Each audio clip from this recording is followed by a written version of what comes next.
十面埋伏，征楚汉；四面楚歌，虞姬叹；项羽求权益，刘邦求江山。英雄谁属？看官请看。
这个炸，一身鸡皮疙瘩，再次把掌声送给他们。哎，厉害了！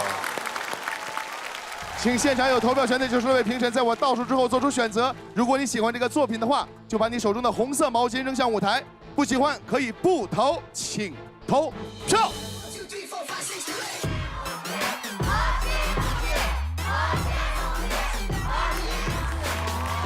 工作人员上台计票。一星队长，首先第一个，我非常欣赏这个作品，在一个作品里面把楚汉时期楚汉相争的所有故事基本交代清楚了。不知道大家最后看没看到，最后他们抹掉自己头上的印记，代表他们要退出那个时代的舞台。而最后椅子倒了以后，最后坐上位置的是刘邦，对吧？所以萧演的是由刘邦。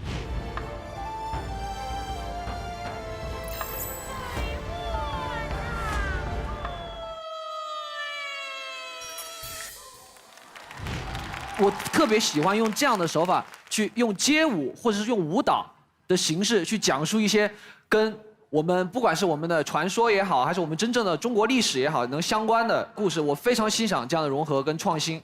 respect，真的太棒了。谢谢。好，这是从概念上来说，来，我说几个问题啊。来，问题也有啊。问题在于啊，这个乔老师，你要注意身体啊。为什么说乔治要注意身体呢？因为他抱朱老师的时候呢，显得稍微有点吃力了。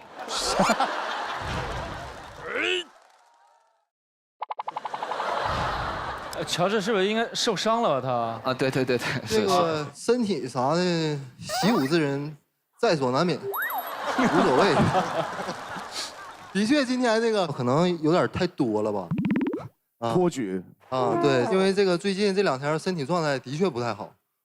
对，但我觉得总体来说还行吧，朱姐。总体来说很好，很好。乔老师，其实他昨天是都不能动的，就是他完全翻身都不能翻的。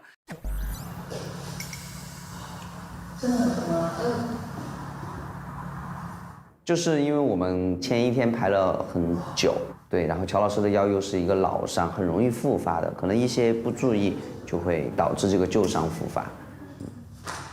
乔老师的压力应该比我们任何人都大，因为伤不在我们身上，我们只能感同身受，但是只有他自己知道有多痛。最后他选择了去完成这支作品，也是一个很男人的表现。所以这也很符合霸王这个角色啊，就是要承受很多东西啊。Harry， 我觉得这个作品的3位老师，我再一次感受到每一位老师都是他们自己的那个舞种的很深度的高手，然后他们把这3个舞种最好的东西都融合在一个舞台，我觉得这个就是一个完美的融合。谢谢。3位都是高手，这一定是高手，这也太厉害了，高手，高手中的高手，每一次都是抽的对面的肯定是朱老师啊，应该是吧，就没赢过。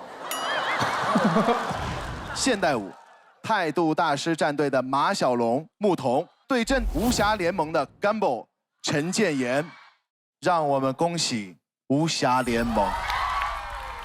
有缘分，所以是高手中的高手，厉害，棒，每年都会有期待，哎，朱姐跟他们融合，感觉有难度吗？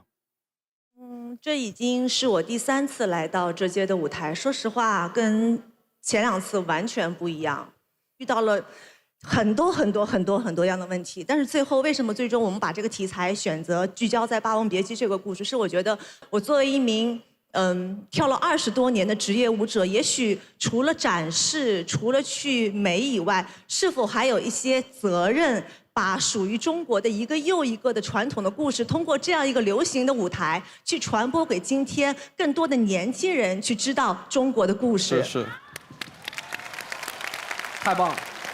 反正困难，我觉得过程什么样，我们自己咬碎了牙往肚子里咽。乔治老师说的，什么更好，我觉得舞台永远是遗憾的。正因为它是现场的遗憾，所以我们永远在为了弥补遗憾，去成为下一个更好的舞台去努力。所以这个过程挺过瘾的，这也是舞者的意义吧，就是追逐永恒的完美。周老师，好的，所以呢，还是要感谢乔治、黄潇，感谢朱姐来到这舞台，留下这么有文化传播意义的作品，谢谢。厉害。接下来呢，我们也要请态度大师战队的老师们回到舞台。好，那么这2支作品，诸位评审们的选择是怎样的呢？分数是63票比82票，让我们恭喜核心武器战队乔治、黄潇。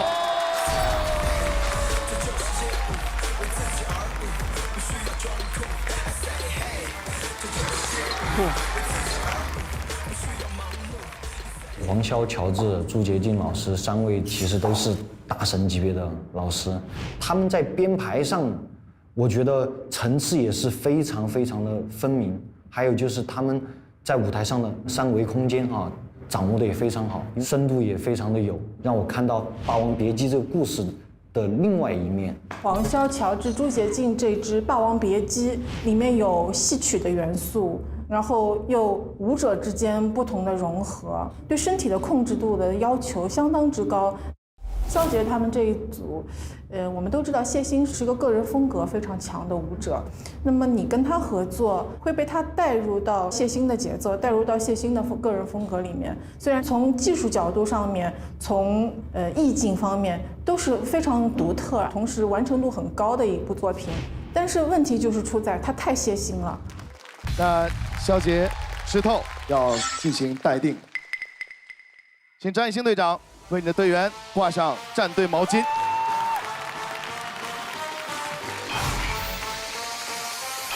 我没有吗？我没有。来上来上。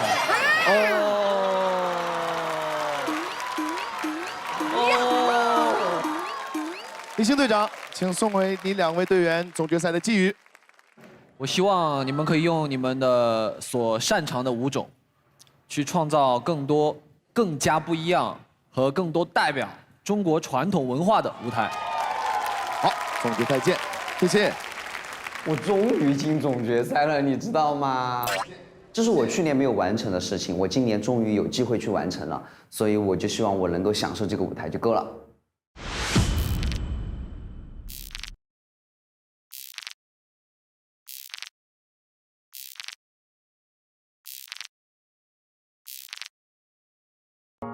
你俩偷偷交流什么呢？看天猫双11预售直播呀，上面有超多超品，再不抢就没货了。开始了吗？今年天猫双11活动预售已经开始啦！大牌正品玩真的，真品真底价，潮流新品尽在天猫。哇，这件衣服我已经被种草很久了，哇！而且今年满减力度这么大。来天猫潮品直播间抢这件潮服，一件件皆不同款了。哇，这个上链接了，快抢！哎，我得先开工了，这件衣服啊，帮我抢一下啊！好，开工了，黄潇。好的，好。接下来是民族舞和街舞的融合单元，对阵的双方是泰州大师战队和核心武器战队。首先出战的是泰州大师战队马小龙和阿 K 桑，跟他们合作的是国家1级演员、浙江省舞蹈家协会副主席刘福阳。这是你第一次挑战民族？第一次，我的人生第一次。我跟阿 K 桑，一个比较文质彬彬，一个比较老顽童。后来我是觉得朝鲜舞可能大家都会觉得比较适合，结果是民族舞里面最难的。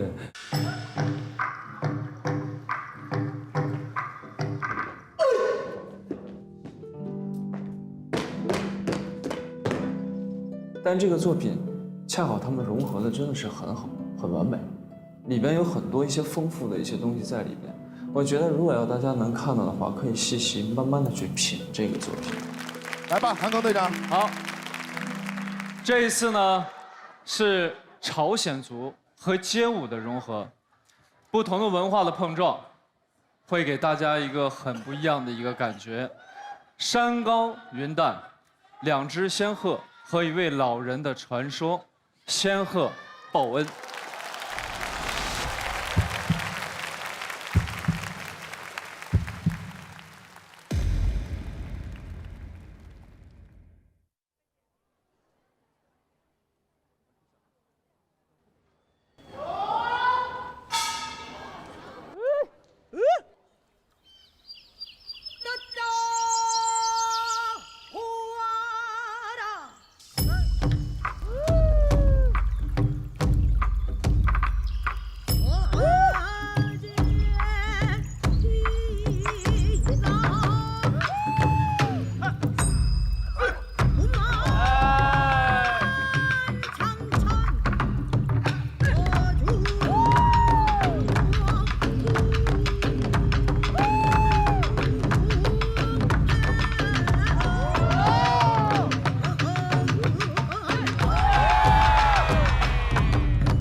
谢谢马师，谢谢阿 K 桑，谢谢刘福阳。请现场有投票权的96位评审在我倒数之后做出选择。如果你喜欢这个作品的话，就请扔出你手中的黄色毛巾。3、2、1，请投票。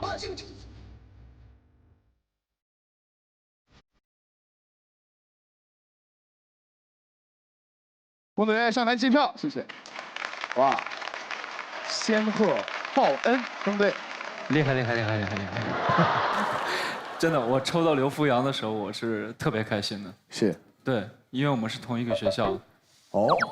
对，一起在学校里一起上过课，所以我对刘福阳的信心非常的大。但是没想到马小龙选一个民族舞最难的一个民族，是朝鲜舞。对，给阿 K 桑难到了，因为朝鲜族真的是完全是用呼吸来去带着你的肢体来去跳，其实是很难，跟街舞的气息是反的，所以就中间会有很多的一些训练。就每次阿 K 桑说要换一个动作要换，我说很简单但是真的这一次舞台完成特别的好，很棒。看完之后，感觉这个故事像一个神话故事一样，然后老人，可能救了2只被捆了脚的仙鹤。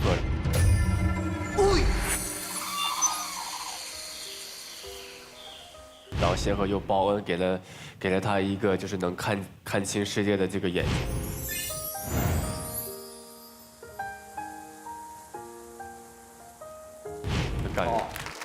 好的，我觉得是个非常好的作品，包括一开始马小龙老师跟刘老师，用这种拟声的手法来表演了这个仙鹤，哎呀，这个还确实还蛮入戏的。然后包括他们的衣服的这个配色也是这个仙鹤的颜色，所以一下就把我带入了，真的是觉得他们2个就真的是那个能让老人家眼睛开始能够看到光明的那个有灵性的这样的灵物啊，这个确实是栩栩如生。其实我是被阿 K 桑的演绎就吓到了，因为他的那个眼神，跟那些动作就看起来很真，觉得他做演员也可以，真的很棒。是啊。对啊。老刘跟我们说说最开始怎么想要构思这个作品吧。因为朝鲜族舞蹈的动律和风格，就像刚才韩能队长说的那样，比较难。我觉得真正站在舞台上能做到融合的，就是不管是什么舞种的演员、舞者，我们能为一个主题、为一个作品服务，融入到这个作品当中，放下自己，把这个作品奉献给观众。我觉得这才是最好的一个进步。大概6、7年前的时候，第一次看到刘福阳老师跳朝鲜舞的时候，那简直太震惊了。其实我比较喜欢跳蒙古族舞的，我和韩能队长一样，我们特别喜欢，因为很过瘾。对，来2下。韩能老师，来奔腾吗？来奔腾吗？我请。奔腾好吗？走起，来2下吧。不是，我前几天刚跳完。来，我们再一起跳一下吧。来。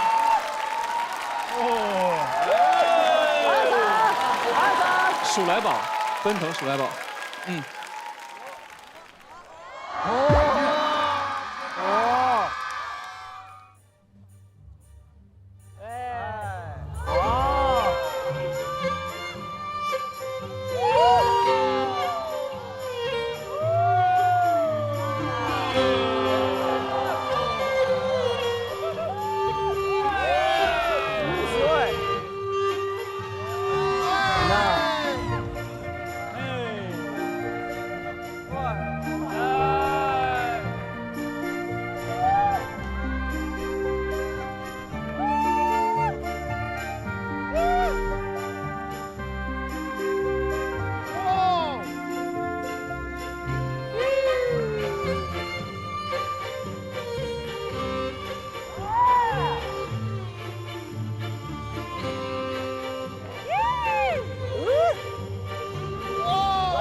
跟同学和师弟一起跳太过瘾了。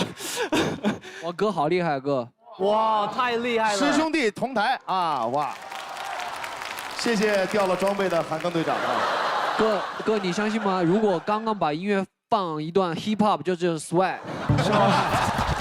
哎，有哎。啊，再来一个，腰折了。